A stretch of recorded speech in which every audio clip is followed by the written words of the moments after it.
Okay, we'll try one more time. Let's see. All right. Meeting is now live streaming on Facebook. Perfect. Very excellent. Okay, so for Congratulations. those of you who are waiting here patiently, I appreciate that. And I believe we're on. So welcome. This is my good friend, Dr. Nic Lucas. Nick and I, we go back a few years. We had a very interesting way that we connected through a mutual mastermind that we were both in. And I immediately just had a wonderful connection with you, your authenticity, your clarity. Obviously, you have a sharp mind.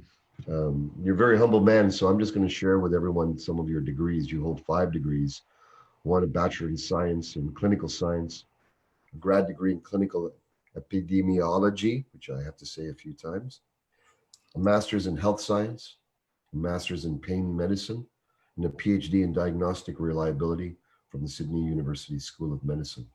So you've obviously got a lot of deep background in science, and I wanted to invite you in here because of all that we've got going on here. And we've had these powerful chats, and I thought, you know what, let's bring it to our group here so that everyone can get some insight and some wisdom and some sense making. So that's a little about the introduction on you. What would you like to say to start off today, brother? I think that we're all in the same boat. You know, some of us have more insights, different experiences, but everyone comes at this from a completely unique experience. I haven't had your experiences. You haven't had mine.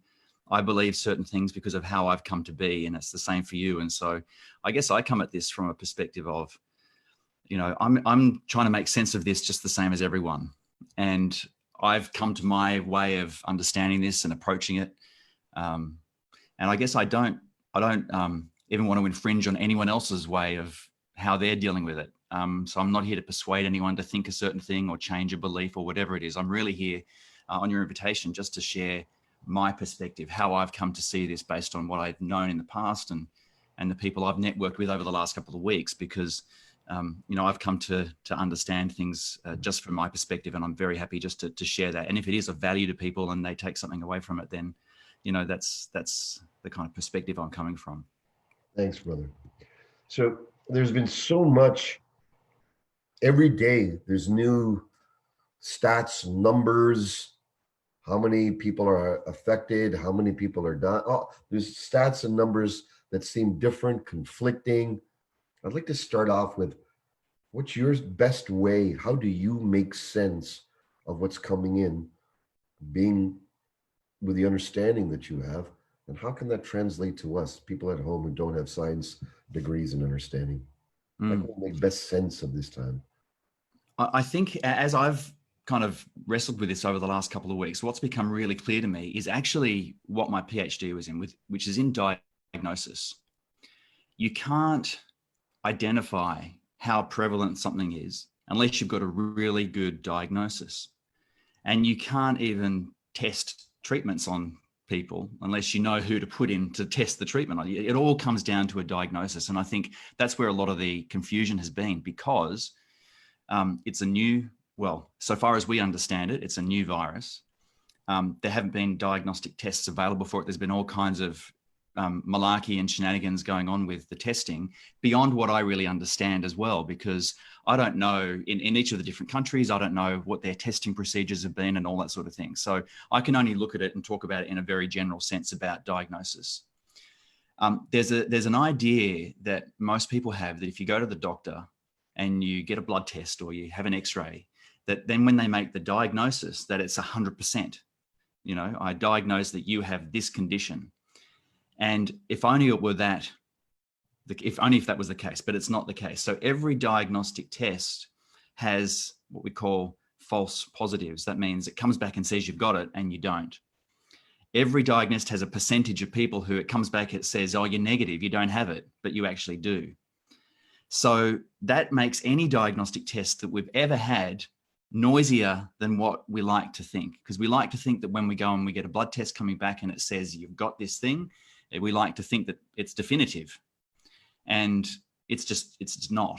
So that's part of why any diagnostic test is a bit noisier than we'd all like, including this test for COVID. So if we look at about the way people are diagnosed with COVID, It's a complicated test. I mean, it's magical that they can even do it when I think about the history of humans and where we are now. So, they use a test that has to be done in a lab that used to take about a week to do. And they have to look and know, do you have the exact genetic structure of this virus in your body in order to be able to make a diagnosis? And that's a difficult thing to do. And if you just think about how they do that for a minute, well, they've got to take a swab from you, right? And even now there's, do you take it from the back of your throat? Do you take it from your nose? Do you take it from sputum? There are 3 different ways they can try and get a sample. And even that can be corrupted, right? If anyone, have you ever done a urine test, a urine sample for it, right? Well, what they tell you to do even with that is like, well, don't urinate on the stick straight away. You've got to start urinating a bit and then put it in midstream. And that's because even that can contaminate the test. So, so just as a general principle in understanding, there's going to be noise around any diagnosis. And it definitely includes COVID.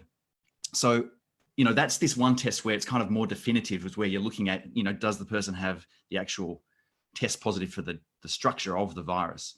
The next is a kind of indirect measure, which is when they look for antibodies. So if we get the virus and our body happens to mount an immune response to it, which the good news is that our bodies do, we then should have antibodies. Yes. And so if you do a blood test on someone and you measure, does this person have the antibodies for that virus, then that's an indirect measure that the person has it. But already it's one step away. Yes. You may do a blood test on someone whose body hasn't mounted an immune response yet, and it doesn't get detected, right? So that's why you could come back with a false negative. So just in those really general principles, if that's one, and I know it's detailed to get into, but it is. No, I'd like you to get into the detail, because I know there's people here who would appreciate the clarity of the detail as we go into the nuance and as we go into the detail of this.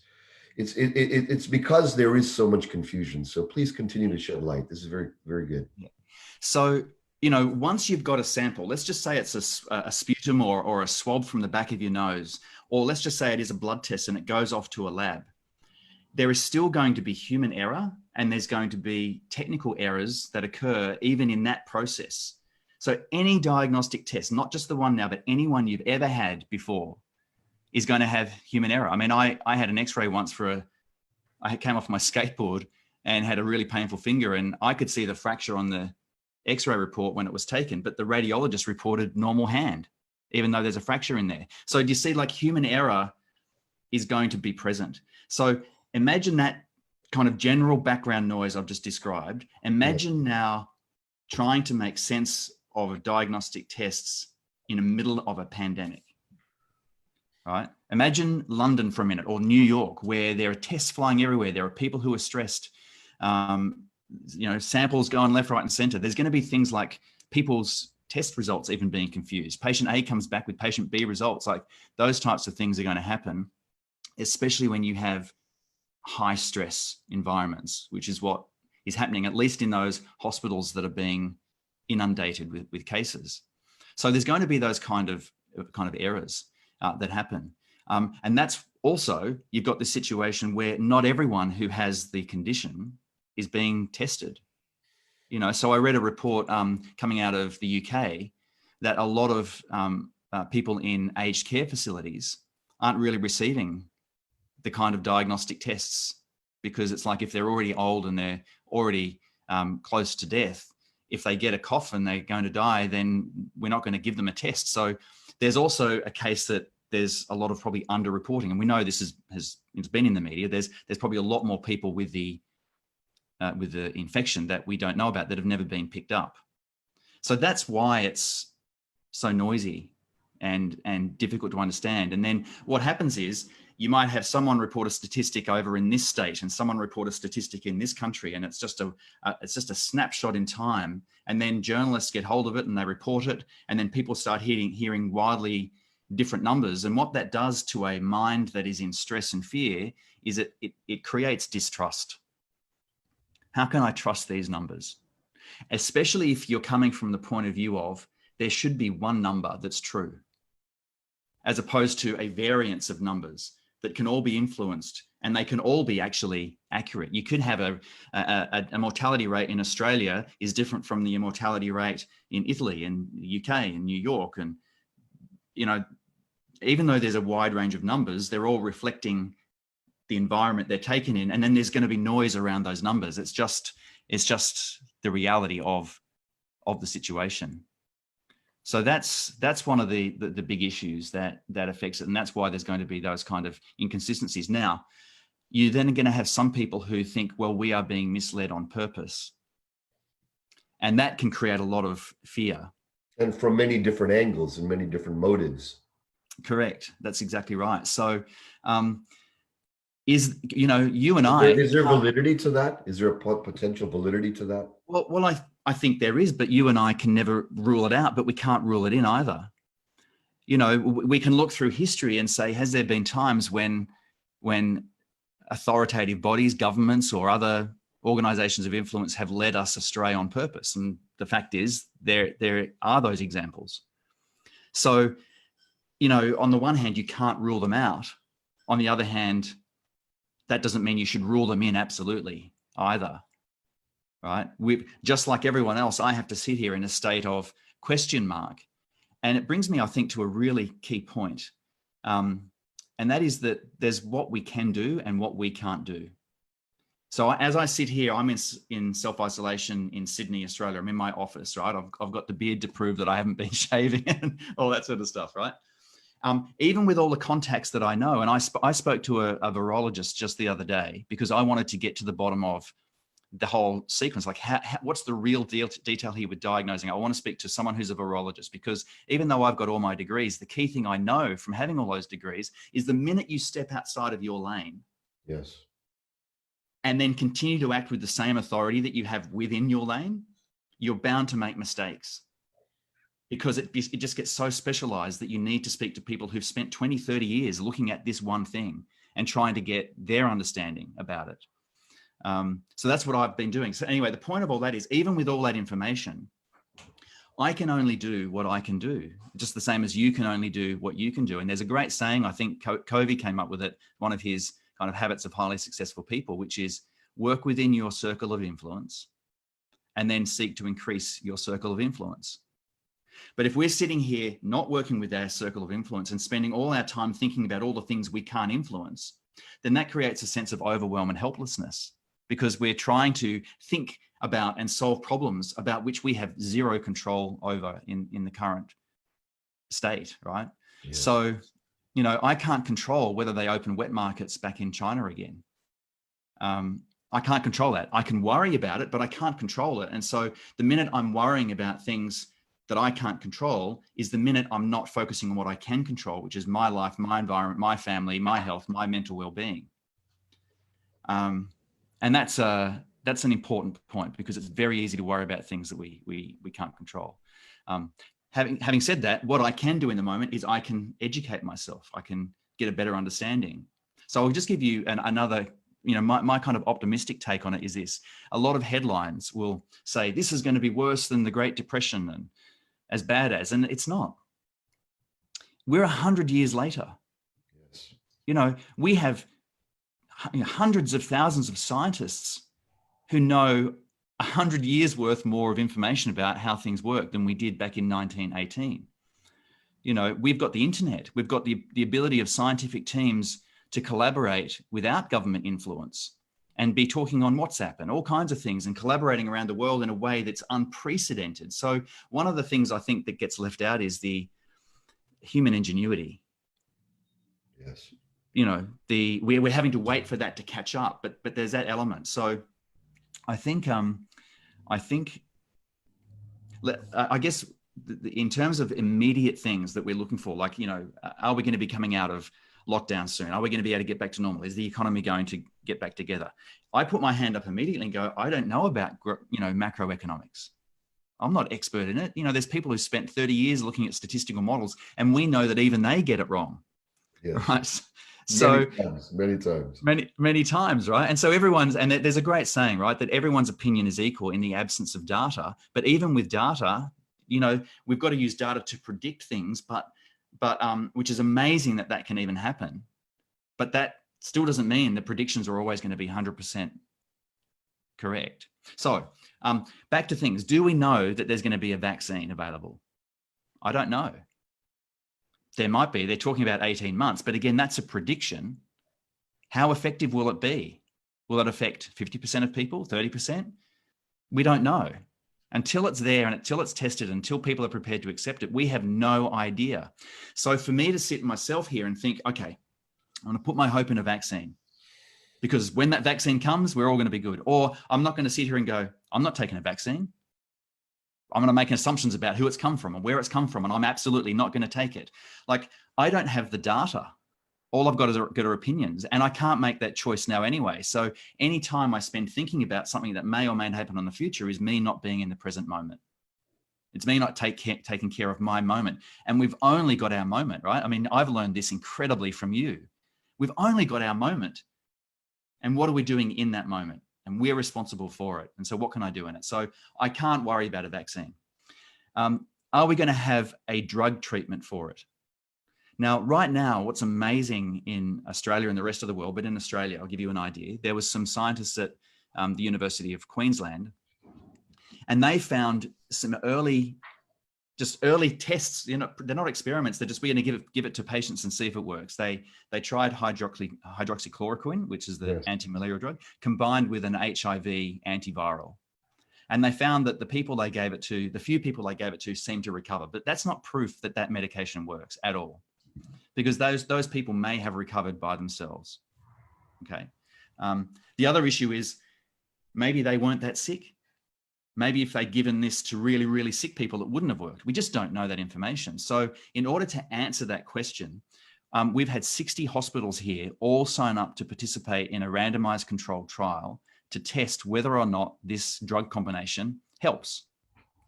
And I think they're expecting to be able to get results out in May. Now, the only way you can answer the question about whether a treatment works and know with more certainty, and that's what I guess the key thing is here, is certainty, right? Is with a randomized controlled trial. You have to have two groups of people who are all pretty much the same, randomized. So, you know, half of them get randomized, not just assigned by someone. They have to be randomized to group A, who gets no treatment or some treatment, and group B, who gets the treatment. And you have to run that trial, and you have to run the statistics to see in the end, do the people in this group get better more than the people in this group? It's the only way to answer the question.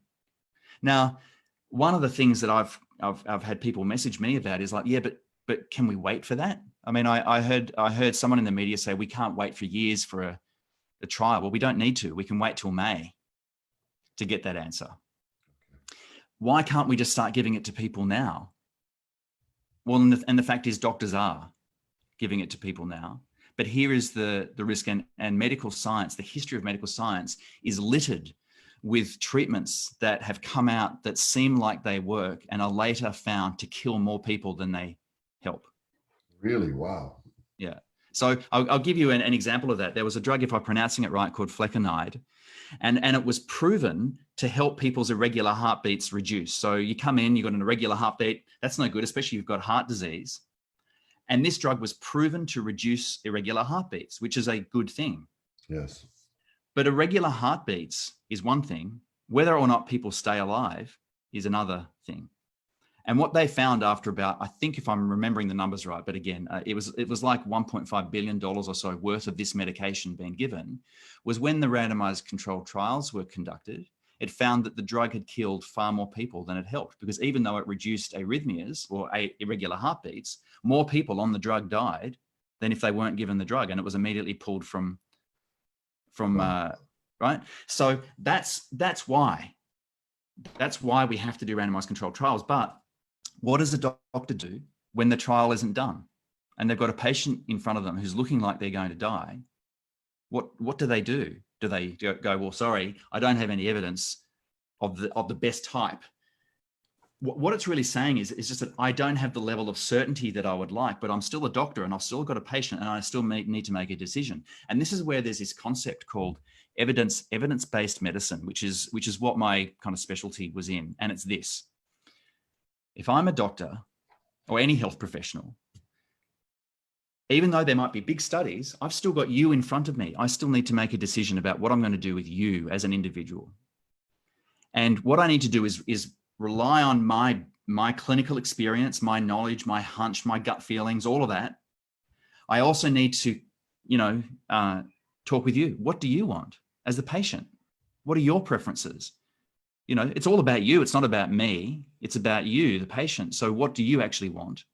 And then we also go, how certain can we be based on the evidence that the recommendations I'm giving to you are the best ones?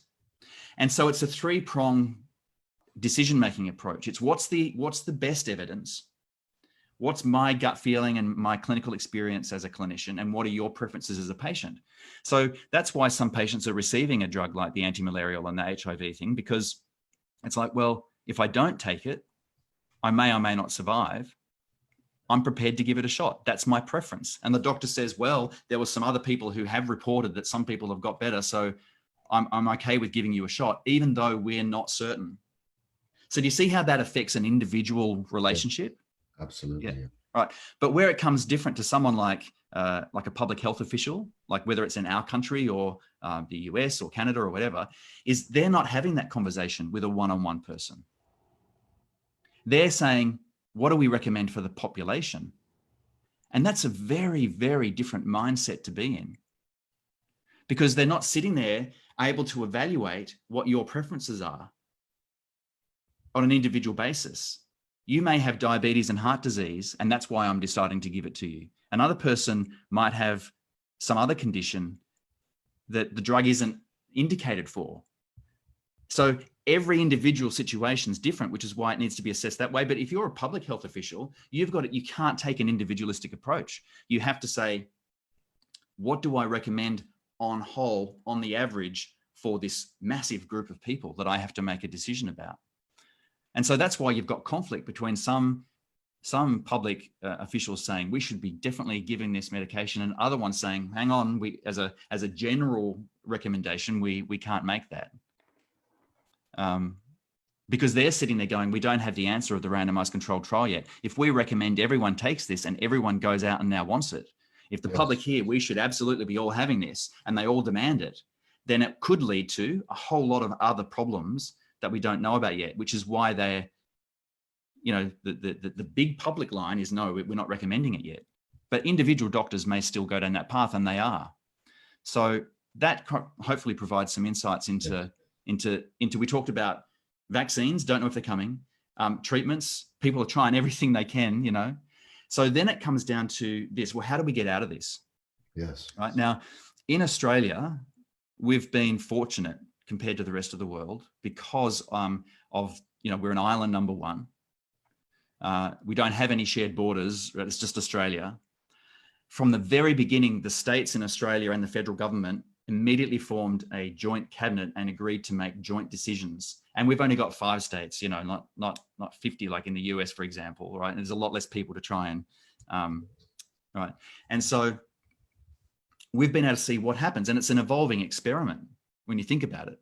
We haven't been here before, so it's not like someone's sitting around with all the right answers, right? They're having to make assessments. And so we've been able to flatten the curve, and our case numbers are going down and that type of thing. So because we don't have a whole lot of immunity in our country, it's easy for infections to spread again if we open up our things and we decide to go back into, go back to work and open up pubs and cafes again and start allowing gatherings greater than 5 people and all the sorts of things that we've all, encountered here. If we've got, rid of it, or we've got very small amounts, but that means we don't have a lot of immunity. If we open up again, well, then of course the virus can then spread again. And so you've kind of got this question about, well, how do we open up and then have to close, and open up and have to close, and open up and have to close? And this is a worry that a lot of people have in different countries. If we are able to diagnose this condition with far more accuracy and far quicker, then you can imagine a situation where if you opened it up and there was an outbreak, but it could be quickly diagnosed, everyone else who was identified as being in contact could be identified, and you could do a little quarantine of that group. Yes. That's the way that you can begin to at least control and see what happens as we go forward, while we wait for a vaccine or not, or whether it comes, or while we wait for a treatment that comes and if it's effective. What do we do if we don't have those? Well, being able to keep identifying it is the key thing. And just on that kind of note, I'm now stepping out of my lane, but it's just something I came across from Oxford University. There's a guy over there who had developed a mobile PCR unit. So just going back again, PCR is usually in a lab, it's where they definitively diagnose the presence of the virus, right? In terms of looking at its genetic structure and being able to go, and even that's out of my lane, how they really do that. It's called polymerase chain reaction thing, and it's immunologists who do it. He'd already developed one that was mobile, and he's now re-engineered it to be able to detect this virus. And it looks like they're going to be able to do a diagnosis in 1 hour instead of what used to take a couple of days. And it wouldn't need to be sent to a lab because it could be done at the location. So and I think the UK government, if I read the article right, if I read it right, it was like they've ordered 10,000 of these units. So can you imagine a situation where someone comes in, they're feeling a bit unwell, they've got a cough, there's no issue about having a test because they've all got testing units, they can quickly do it, they identify someone who's got it, they can say, you've got it, right, you need to go into quarantine, we need to find out who you've been in contact with. Do you see how that would change the game quite a lot? Yes, the accuracy of that, dialing it in, keeping it safe. Yeah. So go ahead. No. So I guess that where I'm looking at it is that is again an example of human ingenuity. Yes. It wasn't available 100 years ago or 10 years ago. And it gives me that kind of sense of optimism about us all finding a way kind of through this. Some countries most countries are practicing social distancing. Some are not. Sweden, we hear about, is not.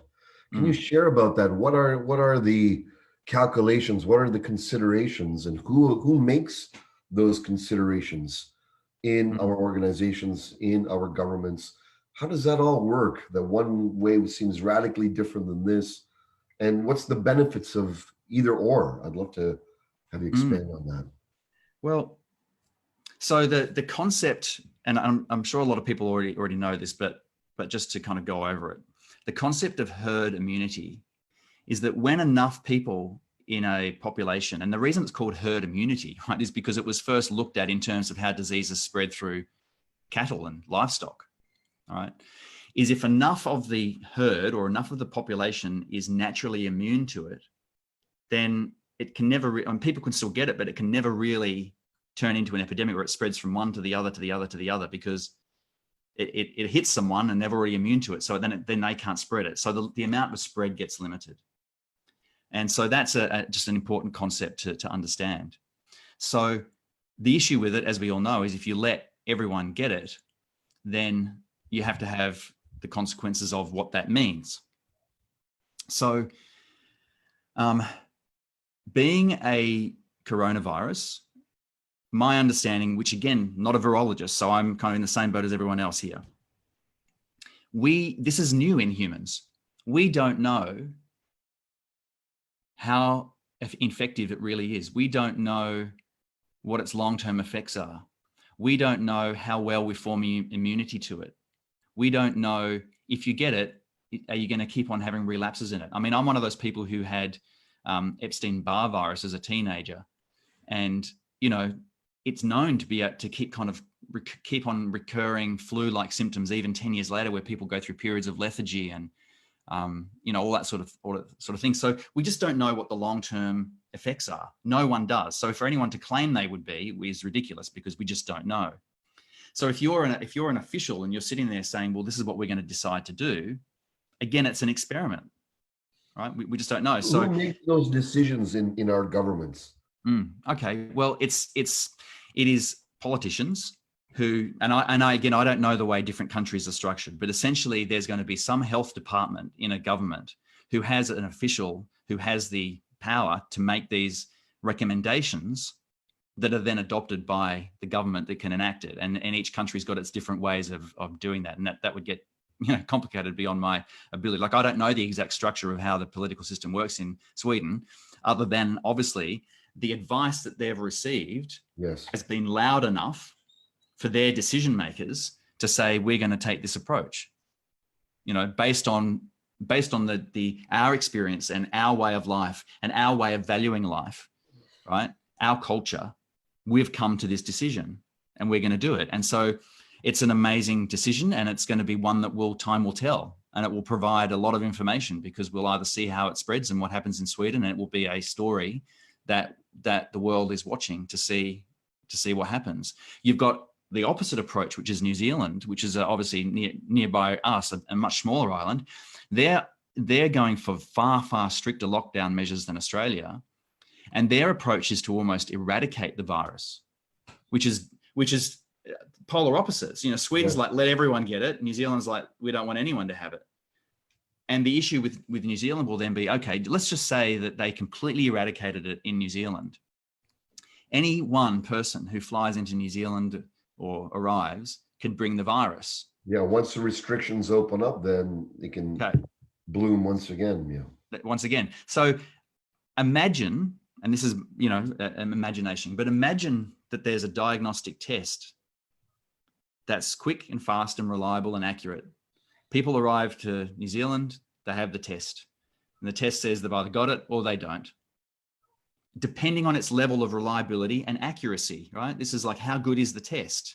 If the test were to be good enough, then it means people could effectively be identified, but then that would have to be an ongoing thing. Yes. Because as soon as that doesn't happen, then you're back to a population that's not naturally immune, and the virus can spread. But they've bought themselves time, and there's a lot of unknowns. Like, who knows what incredible things people are coming up with. Let's just say that the results of a randomized controlled trial come out and show that a drug treatment is effective for the virus. And when I mean effective, what does even that mean? It might not cure it, but just say it keeps people out of ICU. So hospitals aren't overrun like we've seen in other countries. If you come in and you get diagnosed, you can take this course of treatment and you're going to be probably better in about 7 days, and only a very small percentage of those people don't get better and go. Now we're talking about a baseline level of infectious spread that the hospital systems can deal with and cope with, and life can begin to approach something resembling what we've been used to in the past, like normal. But that all remains unknown. And so what do you do if you're a health official? Yes. And again, there's not hundreds, there's a small number of these people advising the decision makers, because the health officials and the scientists aren't politicians. They're not the ones with the power to make the decision. In the end, it's the politicians with the power who are if either they're elected or not, it all comes down to them, and they're the ones who have to make the decisions based on, all the different voices that are in their head. And there's a lot of different agendas, aren't there? Very much. Very interesting. I was hoping to get more certainty out of this, and I'm becoming more uncertain. What's your uncertainty about then? Well, just first of all, if I look at the, effectiveness and the accuracy of the testing, so even that's like the first step. You talked about that being a very powerful solution, getting immediate tests. From what I'm hearing in the networks and circles I'm with, there's so many varying degrees of testing products.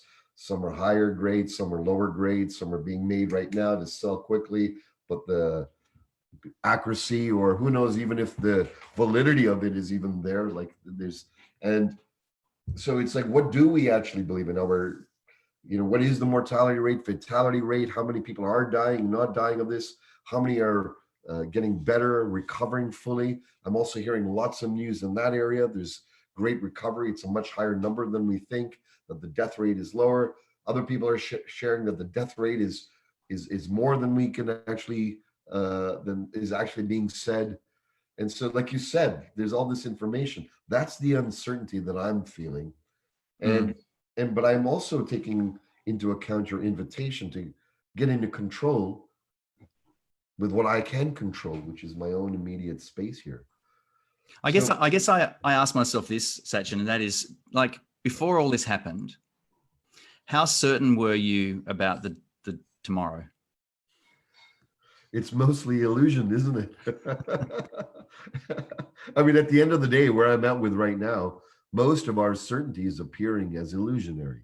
And most of the things that were solid and rock solid, to plan a week, 2 weeks, a vacation, planning the simple things of life, planning the seminars, retreats that I'm holding, all these things are now, it's really boiled down to day by day by day by day.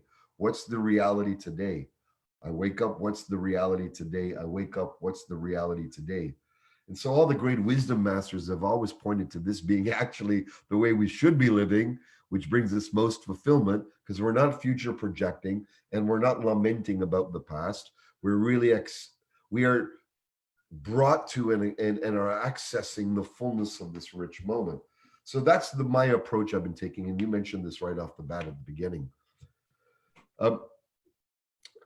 Going down into the realm of control, I know you've posted some things regarding protocols and vitamins. There's so much now, especially in the holistic world, in the health vitality world, people saying, okay, what can we do to build our immunity at least?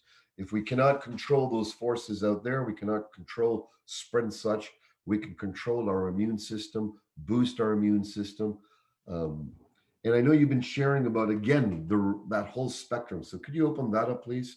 And, you know, if there is a way, can we? What works? What doesn't work? Because, and everyone, just to let everyone know, you know, Nic is also deeply involved in health and vitality and being at our optimal best. So, look, I don't. The way I approach healthcare is this way. I don't see holistic health, allopathic health, conservative health, traditional Chinese medicine, Ayurvedic. I don't see that. They're all labels that are convenient and useful for when you're working those things. But I really want to look at it this way. There are interventions, and we either have a level of certainty about those interventions working or we don't. So there's either evidence that something works or there's evidence that it doesn't, wherever it comes from. Because as soon as you label something... Or no evidence taken. Correct. Or we just don't know. Okay. Or we just don't know. In which case, we're left with, okay, if we don't have any external evidence, any other things we can draw on to increase our level of certainty, then we're just based and left with a life where we go, okay, well, this is what I've experienced in the past. This is what the person wants. What are we going to decide as sovereign humans about what we're going to do? Like, we can't be trapped and we can't be paralyzed because of the lack of evidence. But what we need to do is at least become aware that sometimes the things we've thought we were sure about turn out to be the opposite of what we thought. This is the great awakening, right? We think certain things are going to happen because we've got a reason why they should work, only later to discover that they don't work, right? And that's the kind of the journey of scientific medicine, and especially evidence-based medicine, which really began in about 1970s and then began to get a lot of traction in the 1990s. And it's a very different way of practicing medicine because... So are you saying that evidence-based medicine was not the case before that? And correct. Well, evidence-based medicine in the way that I've described it, where what you're really saying is, what is the best type of evidence? I see. Right. So there was a lot of bad research done. Well, not bad research. It was done with the best intentions, with their understanding of the science at the time.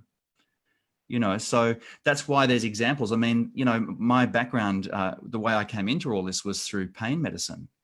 And if we look back right now, there was like, how many people have had back surgery? And so much so that there's a syndrome called failed back surgery, because your chance of getting better from back pain after surgery was about 50% you'd be better and 50% you'd actually be worse. But there was good, sound, anatomical, scientific reasons for why we're going to go and open this person up and do this thing to them. It made sense. I can justify it logically, but just because something's logical doesn't make it valid, right? Because if there's errors in the assumptions, then the whole thing's wrong. When we tested it, guess what? The surgery was not effective, even though it made sense to a lot of very smart people for a long time. So that's why I've come at it going, I'm not going to be loyal to a ideology of, it's been around for 5,000 years, therefore that makes it valid, or it makes sense scientifically, therefore it's valid. Okay, either of those things, that's all content. It's all story. I want to now know how I can increase my level of certainty that this intervention is going to work, that it's going to be better for me if I take it, and I'm not going to be worse off if I take it. So I'll give you one example. When they were looking at people who had atherosclerosis and heart disease and things like that, it was this whole antioxidant thing that happened where so there was a very large study where they gave people a range of antioxidants, and they were expecting that, if people supplement with these things, they're all going to be better. And they had to stop the clinical trial because they found that people taking the antioxidants and vitamin A in particular actually were worse off. So much so that we had to stop the trial. Wow. So, right. So, and this is going back, it would be in the 1990s, I think, right? So even if something makes biological sense, doesn't mean it's going to work. And this is one of the things I found interesting is you've got people who are steeped in a tradition that's 5,000 years old, and that's what gives them the confidence in it. Confidence to go beyond what the evidence gives them certainty for. And you've also got scientists who are steeped in the tradition of anatomical, good physiological science, and that gives them a level of confidence that their approach is right and you all should do this. But ultimately, at the end, I don't care if it should work. I want to know if it does work. That's the actual most important question for a consumer. For if I'm here, I want to know, if you give me this thing, is it going to make me better, or is it going to make me worse, or is it going to be a waste of my money? That's the kind of issue. So in relation to all these things now about treatments that work, there isn't a randomized controlled trial yet finished on COVID. So no one can say with any certainty, really, that a certain treatment works for COVID, unless it's been published in the last few days and I haven't caught up with it, which may have been the case because people have been doing trials, so it's going to be coming out soon. So that's just a very, very honest place to be, is to say, I don't know. So what do we know? Well, then it comes down to kind of working. Well, we know that one of the best ways to not get COVID is to not get it, right? That's the best way, right? And so that's why we've taken a very simple approach in a way that's had large ramifications. But it's called the behavioral immune system. It is, how do we change our behavior to protect ourselves? And it's proven to be effective. We're watching it be effective. We're watching it work out in countries like Australia and New Zealand where that's worked. So, but back to your kind of question about holistic approaches. I once did an interview. Vitamin C, vitamin D, yeah. oregano oil, all these boosts, ways that we've heard can boost our immune system. I'd love to hear about that. My approach to it is I want my immune system to be working well. I don't actually want it to be boosted.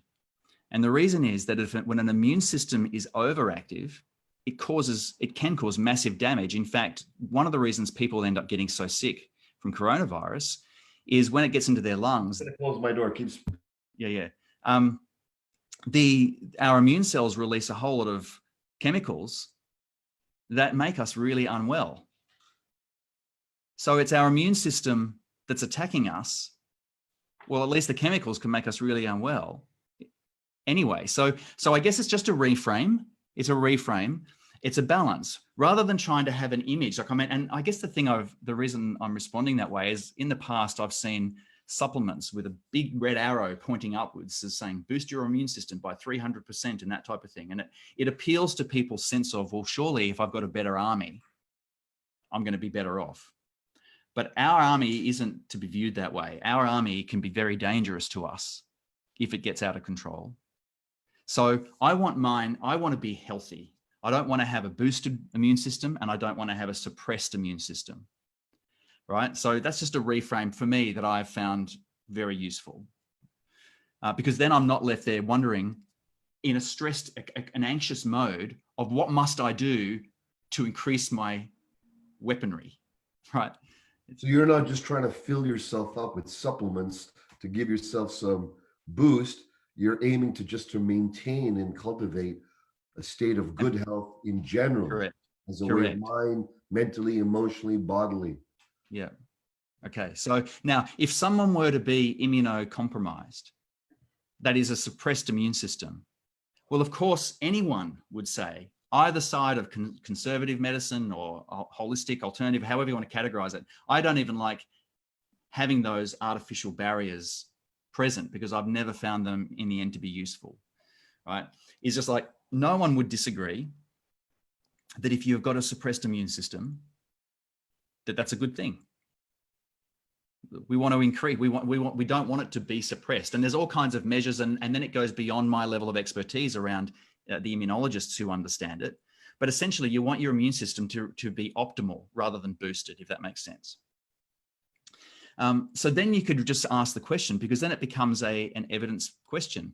Do we have any evidence that anything makes our immune system optimal? That's the actual question that we all want to know. So then you could say of something like vitamin C, is there any evidence that vitamin C actually helps us get less sick, right? And there is actually, if you go and look, there's a large systematic review that shows that if you've got a cold, that's a rhinovirus, and you take high doses of vitamin C, that you reduce the duration of the cold by about a day. So the question then is, only 1 day. with a very high dose. That's right. Now, having said that, I'm now talking about the studies that have been done on thousands of people. Then you're going to have one person who'll say, but I took high dose vitamin C and I got better. And that may happen. So the question then becomes okay, but I'm looking for certainty for me. I'm looking for certainty for the general population. There's always going to be outliers. There's always going to be people who have a story that exists outside of the average in any field of life. Look at business, for example. On both ends, right? They did everything and it didn't work, and they did this and it did work. So you can have. Okay. Exactly. So then that's why it comes down to people's individual preferences and choices and discussions they have with their doctor about what they decide they want to do. Some people might say, well, you know what? Even though it only helps the cold by 1 day on average, I don't think I'm going to be in danger by taking high doses of it. So I'm going to take high doses of it because I estimate if there's a little bit of benefit and I happen to get it, then so be it, right? If I don't, then it's cost me some money to buy vitamin C. It becomes a pragmatic thing. Because some people want to try a lot of things. Where I'm looking at it is, okay, here's some things that we do know suppress the immune system. A lack of sleep does, right? Prolonged periods of stress and anxiety do. So if I was to look at interventions, I would say, well, for myself, am I going to take vitamin C? Well, personally, my choice is not to go out and be taking vitamin C. I want to get just normal levels of vitamin C from my diet. Do I want to make sure I get good sleep? Yes, I do. Does it cost me anything to do that? Well, it shouldn't, right? Hopefully. Change of lifestyle. Change of lifestyle. It costs me in terms of keeping control of my mind and reducing stress and anxiety and examining my thoughts. That's something I can control, and that's what I can do. But even then, there's studies done looking at sleep deprivation, and people were a bit more likely to get, it's not 100%, but you were more likely to either get a flu or a cold if you were sleep deprived compared to if you weren't. Just because you're sleep deprived also doesn't mean you're going to get it. We're just talking about interventions you can do that sway things, back and forward and steer things in a certain direction. So my approach is to be just keeping fit, keeping on eating the healthiest food that I can eat, making sure I have great control of what's going on and what I allow into my mind. And when I begin to notice fear, rather than reacting to it, is investigating the fear. What assumptions am I making? And investigating that to try and get to a better level of understanding. And whenever I do that, I always come back to this. We've already talked about it, but again, it bears repetition. We can't ever go back into the past. Even when we remember the past, we're not going back there. We are recreating the past in the present moment, which is a funny thing when you talk about people suffering from the past. It's just a constant recreation of the past. It's just recreating the traumatic event over and over and over again in our mind. And then if we think about the future, whether we're hopeful or optimistic about it or whether we're scared of it, Well, we don't know it's going to happen. We can't ever be there. We're only ever in this moment. And here's the thing about a moment. I mean, when you think about a moment, that's even, I mean, how fast is it? It's quicker than I can click my finger. What can any of us actually do in a moment? Not much. Yet that's where we only are. We're only ever in that moment. So that's why I try to bring myself back to that, because that is what helps me stay in a state of calm, peace mind. Thank you so much. So I guess you had a specific question. I guess I just want to answer it. Just yes, please. Okay. Here is the thing: if someone is recommending a certain treatment, it's just a matter of asking, what evidence do we have that works? And it's got to be the right kind of evidence. And so when it comes to treatments, they're randomized controlled trials. Any other type of evidence is far less certain. And so it doesn't mean you shouldn't do those things. All it means is be aware of the very large uncertainty that there is with it, so that when you make the decision, it's your responsibility, it's your health to make a decision, that you don't listen to someone who says to you, this is the way. We all should be doing this, right? And then you can say to them, well, based on what evidence? And if they don't have a randomized controlled trial to tell you, it doesn't mean that you can't decide to do that thing at all. It's not about policing people that way at all. It's about being honest about my level of certainty around a certain thing and whether I want to go and do that or not. So there's a great opportunity to dial in our own personal awareness, our sovereignty, our discernment and choice making, to ask these valid questions. Does it have validity? Can you show us? Can you express? Can you give us some evidence? And from what I'm really getting in all of this, with such various informations as you shared and how it can be skewed and looked at from so many different angles, it ultimately ends up with, who am I? What's right for me? And what is my choice? And when I choose, I'm in the consequence of that choice, whatever it is. Absolutely. Yeah. You know, I find empowering. Yes, very empowering. You know, it's bringing back the capacity for choice and clear choice based on whatever's internally congruent here, rather than looking for all the answers out there, which I believe this particular period is initiating us into greater discernment for those of us who wish to take this on as a growth opportunity and are choosing and are living this as a growth and a clarity opportunity and a self-empowerment opportunity, which is, why go any other way? Any other way is victimhood, and any other way reduces ourselves and makes us come back into some adolescent state where we're looking for the state, whatever that state is, to provide us with a form of being saved, which has never really worked out at any time in history, ever. It's good to rely on people who have clarities and wisdoms, but ultimately we got to make our own decision. And this, I'd like to, this goes right into vaccinations. You know, you shared with me in a chat we had the other day of valid vaccinations that were given that then found out that they weren't working, that they were actually causing harm. You mentioned that about different drugs and such, but I'd like you to go into that, because people have been sharing and asking, should we take a vaccination if it comes out? Of course, there's a nefarious, diabolical ideas out there that they're meant for profit and for imprinting and all of that type of stuff. And then there's people who are in the scientific community saying if it does come out, we should all vaccinate, so it's better for the greater good. What's your stance and feeling around vaccinations, specifically in this circumstance with COVID, and perhaps in the bigger picture of vaccinations in general? Well, I've had the privilege of knowing staunch advocates for vaccinations, and also educated people who are very, very much against them. And those two groups of people, my observation, and again, it's of the people I've met, and I'm talking about PhDs, that kind of thing, right? if you really are a believer in something, my question is why? Why are you such a believer in it? And so some people who are anti something, it's because at some deep level they're against the idea. There's a and the other people who are for it are for the idea.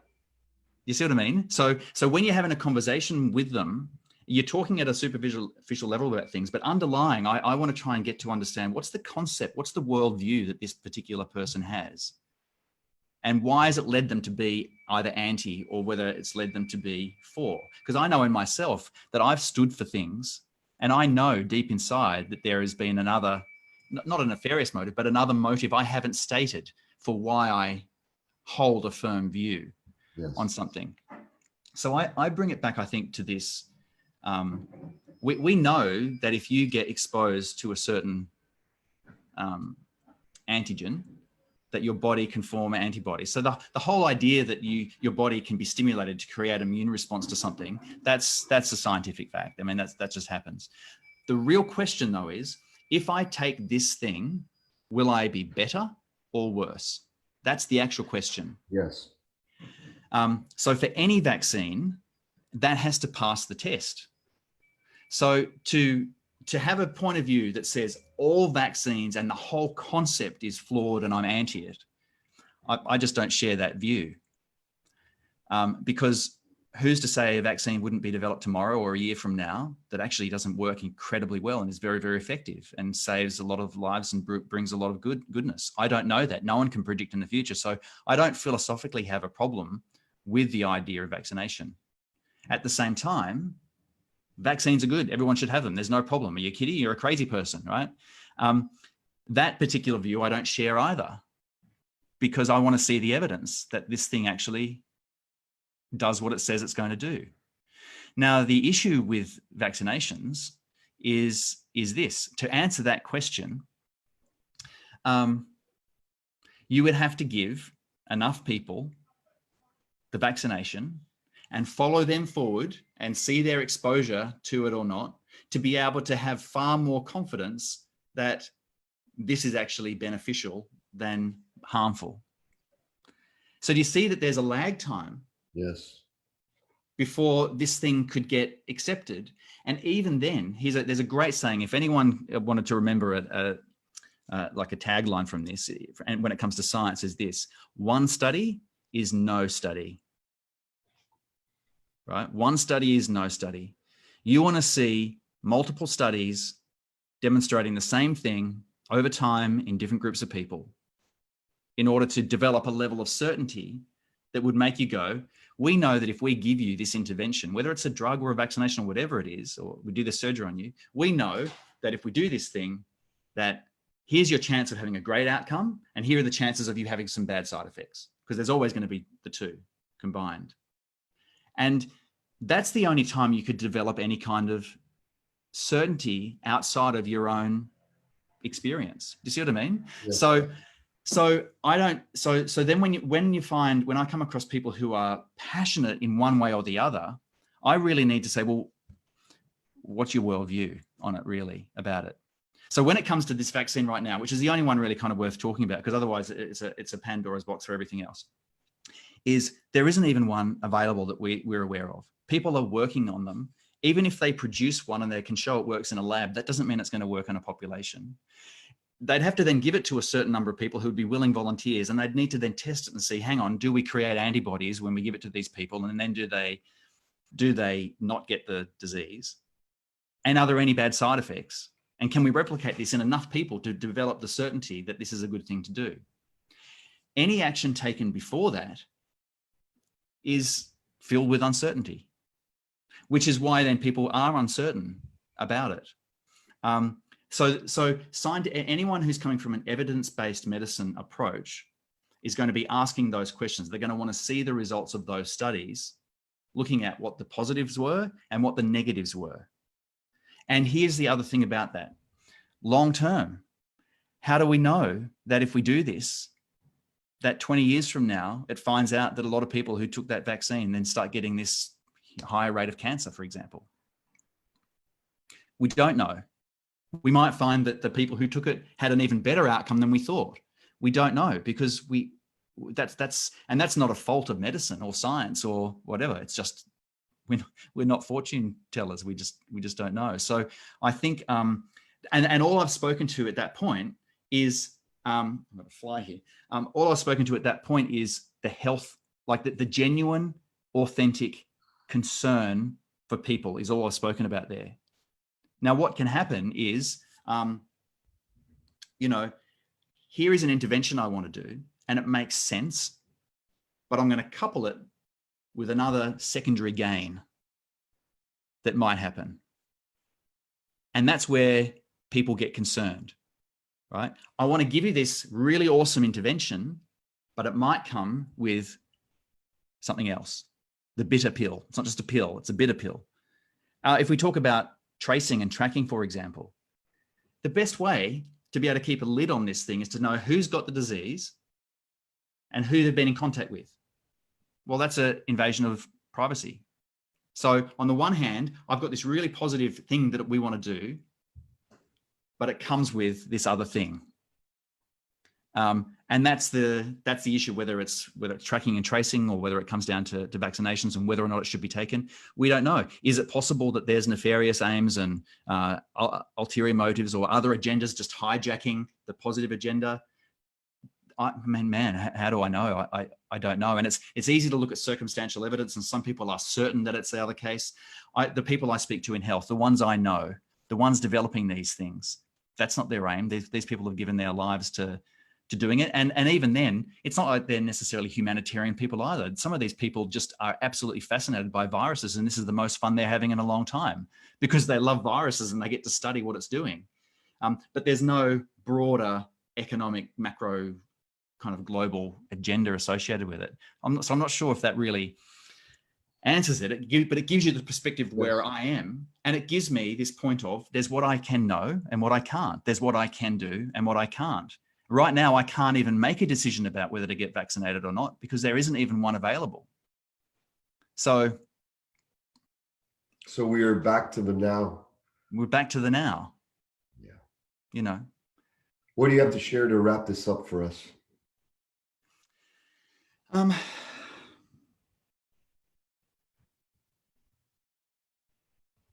just looking at some notes I'd kind of put down here.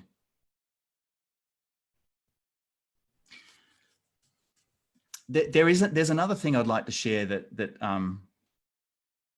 again I found very useful, right? Because a lot of what is causing, at least what I can see, is causing stress and anxiety is observing the behaviors of others.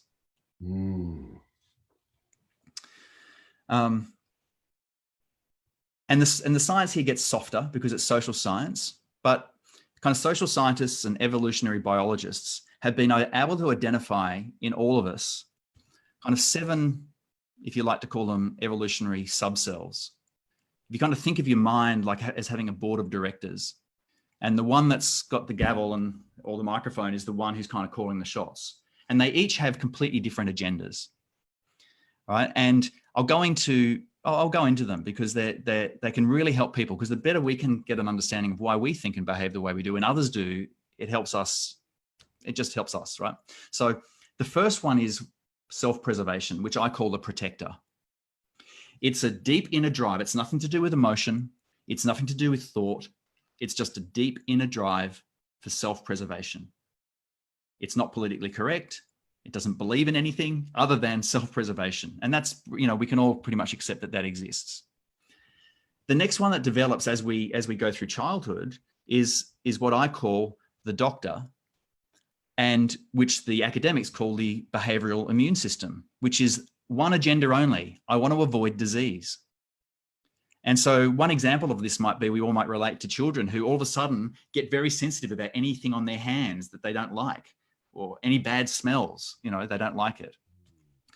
Now, you'd think that both of these would be on the same team, but sometimes they're not. Let's just say that, there's a whole bunch of people running at you who've got a disease, and there's a cliff and you've got to jump it and you're not sure if you're going to make it to the other side. Self-preservation is going to be saying, don't jump. The doctor is going to be saying, jump. And then there's an internal conflict. And that's cognitive dissonance. And we get confused because we've got two different agendas here. What, now eventually they might align up, and the self-preservation and the doctor might join together and go, I'm going to jump because now I'm at the point where if I don't jump, I'm going to die anyway, for example, right? Another example of that is like, think of because another sub-self that develops is a friend. It's the social sub-self. It's the basis of peer pressure. It's we want to hold on to friendship as much as we can, and we don't want to lose friends. So imagine this 16 or 17-year-old in a car with friends who are encouraging them to speed and go around corners too fast and all that sort of thing. And they don't want to lose friendship. At the same time, their self-preservation is saying, slow down. And there's a conflict. And whichever one wins at the time will determine what that person does. So there's another one called the status sub-self, which is all about standing out. It's all about independence. It's all about leadership. So if you think about right now, the kind of sub-selves that are expressing themselves, you've got people who are voluntarily saying, I want to wear a mask. I want to stay home. Everyone should be staying home. Are you crazy? Why aren't you staying home? And you've got other people whose status sub-self has been triggered and they're like, I'm not staying home. No one's telling me what to do. I'm a sovereign, responsible individual. I'm going to go and I'm going to stand and do this. That is their status sub-self expressing itself through their emotions, because it will create frustration and anger, and through their choices. I'm going to go out. I'm going to defy other people telling me what to do because they're not going to infringe upon my status. And then those people don't understand each other. But by sharing this, I guess what I'm aiming to do is give people an understanding of there's a lot of complicated things going on in our brains right now. Different messages. 1 minute we're seeing all the disease and nurses and doctors on the news all the time, and that's triggering our doctor in us, making us go hyper vigilant around disease. Stay away, don't touch. At the same time, we're having people talk about conspiracy theories and people infringing on our rights, and that's creating our status sub-self to arc up and feel angry and judge everything, including stay at home, as a bad thing. Because my perspective here is my status sub-self saying, no, I'm not going to stay home and be one of the sheeple. That's an accusation that gets labeled and thrown at people. But the people who are just going home, because their doctor sub-self has been so triggered, they're afraid, and their doctor sub-self is running the show, and they're not sheeple. It's just an unfortunate label to put on people. In the same way, it can work the other way. So I guess this is another thing I wanted to draw attention to is we all just have to be in our moment and develop much more awareness about who we are and how we're responding and why we are responding, and investigate our thoughts, investigate our feelings, and use this time to do that. Because ultimately, in the end, we're the only ones we're responsible for. We're the only ones we can actually control. It's all on us. Thank you. Thank you so much. This has been very illuminating. You've helped me sort out a lot of unclarity on just how the system works behind the scenes to come up with the solutions that are presented. I've got far more clarity on that. Thank you so much for that. And I know you have your consciousness on the pulse of all the different information that's coming in. I'd love to invite you back after a week or so when you have a sense of more data input, understanding that you've correlated, and to give an update on the scientific side of this. I'd love to invite you back if you're open. Oh, well, I'm more than happy. And again, I know there are people in this group who have levels of expertise and experience beyond mine. And I think it's having people come together who are in this space of wanting to say, here's our current situation. Let's not spend any time blaming anyone or making other people wrong. Let's just accept the situation for what it is and collectively imagine what the better situation is, and be open to other people's ideas, not to just accept them, without a filter, but to converse with them without needing to be right or make them wrong or anything, and just to have a conversation about what's the better situation we can imagine for ourselves. And I know that this community is full of people like that, and I'd be more than happy to talk with them, because everyone's got something they can teach someone else. whether you got 5 degrees or 0. You know, that's the perspective. So I'd like to be involved if that happens. Absolutely. Hmm. Thank you so much for your generosity of spirit, of insight, of clarity. Right on, brother. Back at you, mate. Thank Thank you you, for all you everyone. do. Much love, and let's stay healthy and take all Yeah. this in and know that we are responsible and not make a problem out of it and own and claim that in the way we Mm. best know how.